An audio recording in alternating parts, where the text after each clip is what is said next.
ইতিহাস গড়ল মাত্র ৫ লক্ষ জনসংখ্যার দেশ কেপ বার্দে। প্রথমবারের মতো ফিফা বিশ্বকাপে অংশগ্রহণ নিয়েই সরাসরি উঠে গেল নকআউট পর্বের রাউন্ড অফ 32-এ। আফ্রিকার ছোট দেশটি এখন পুরো ফুটবল বিশ্বের আলোচনায়, আর এবার তাদের সামনে সবচেয়ে কঠিন পরীক্ষা বর্তমান বিশ্ব চ্যাম্পিয়ন আর্জেন্টিনা। সবচেয়ে বেশি নজর কেড়েছে গ্রুপ পর্বে তাদের পারফরমেন্স। গ্রুপ পর্বে তারা একটি ম্যাচও হারেনি। সাবেক দুই বিশ্ব চ্যাম্পিয়ন স্পেন এবং উরুগুয়েকে ড্র করতে বাধ্য করেছে। সৌদি আরবের বিপক্ষেও পয়েন্ট তুলে নিয়েছে।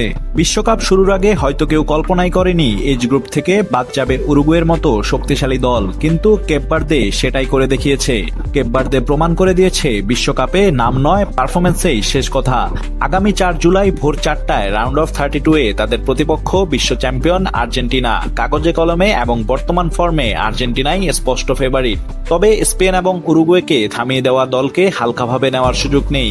কেপ বার্দে ইতিমধ্যেই দেখিয়ে দিয়েছে তারা চমক দেখাতে জানে। ফলাফল যাই হোক, ২০২৬ বিশ্বকাপ ইতিহাসে কেপ বার্দের এই স্বপ্নের যাত্রা এবং তাদের গোলরক্ষক বজিনহার দুর্দান্ত পারফরমেন্স অনেকদিন মনে রাখবে পুরো ফুটবল বিশ্ব।